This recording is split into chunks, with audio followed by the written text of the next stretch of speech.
It's no secret that Nio Stock has had a rough go this year, currently sitting down near 35% off of its highs year to date. Ever since the market correction in early March, Nio has had a hard time recovering its stock as investor excitement has fizzled out for this name. But next week we have a couple of large announcements coming from Nio, and this could reignite investor sentiment.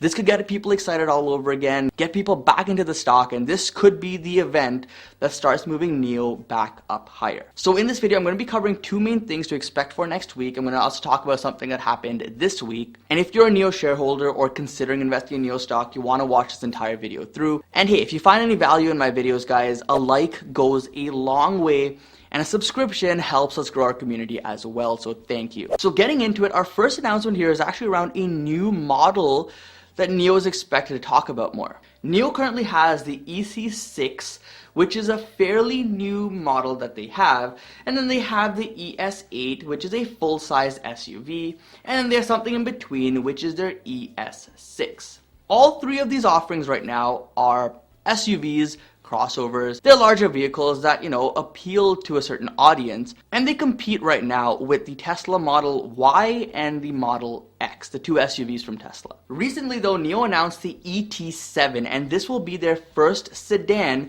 which has garnered a lot of attention in recent weeks. But ever since the announcement and unveiling of the exterior of this car, Nio hasn't said much else on this vehicle. They haven't talked about the interior, they haven't talked about anything else. That is, of course, until next week, where Nio is expected to unveil what the interior for this new model looks like. So this car is actually super new, reportedly only rolled off the production line at their manufacturing plant on April 1st, so just a couple of weeks ago, and the first models are expected to be available for sale sometime in Q1 2022, so we're quite a little while away from that happening. The pricing for this car isn't confirmed and probably won't be for a little while, but it's expected to come in around that $57,000 mark. And of course, it'll most likely have an option for BAS, battery as a service, and self-driving as well. So this is pretty exciting. This is something to look forward to. And if that interior unveil next week is luxurious, they have something unique in there, it has people talking about it, it's going to stir up attention once again in Nio. And as a result,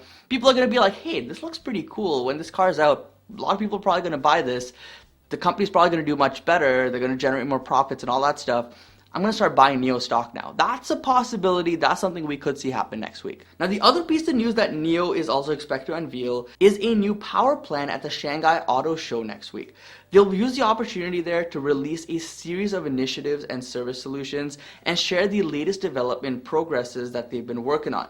This will include the new Nio Power Plan, Power Service Solution, Nio Life Blue Sky Lab, and key project information on the support of university students in the field of electric motorsports. So it's probably going to be a lot of exciting announcements around this for Nio next week, so that's going to be another thing to watch out for. We'll probably also hear a lot about their swapping technology. This is something unique to Nio. This is something that differentiates Nio from Tesla, really, one of the biggest differentiators. And investors are going to be waiting to see, are there any improvements or advancements in this part of their business? And this kind of ties into our third piece of news here, which is that they have confirmed a partnership with Sinopec for battery swap station technology. The new swap stations will allow users to start a self-service swap with one tap on the center display without getting out of their vehicle. Nio also wants to have 500 of these stations in operation nationwide by the end of 2021. So big ambitions, big improvements to this part of the business, probably going to improve customer experience quite significantly, and long term, probably a good move for Nio. And honestly, bottom line, this is a company that continues innovating, continues pushing the envelope, continues improving, and that's a really good sign for the longevity of this company. The stock may be in a lull right now, and that's kind of a good thing if you think about it, because the fundamentals were here, the stock price was here. Now it actually gives time for the fundamentals to kind of catch up and justify valuations, which over time will be a good thing for the stock, because the next run that we have will be a lot more sustainable. A lot of people just want the stock price to go up, up, up, up. But the problem with that is that eventually fundamentals matter. You look at the fundamentals, you're like, stock price is here, fundamentals are down here. Can't justify it, so guess what happens? Stock price typically crashes, fundamentals slowly improve, and then eventually they meet again, and hey, that's gonna set up another run for the stock. But anyways, guys, hope this video was informative. Keep your eyes peeled for next week. Nio may see a nice bump up. This could be the beginning of a recovery in the stock. We'll have to wait and see. But either way, I'm excited. Hope you are as well. Let me know in the comments down below what you're doing with your Nio shares. If you've been buying on this dip, been selling. I'd love to hear from you in the comments down below. But either way, thank you so much for watching. Don't forget to invest positively, and I'll see you in the next one. Peace.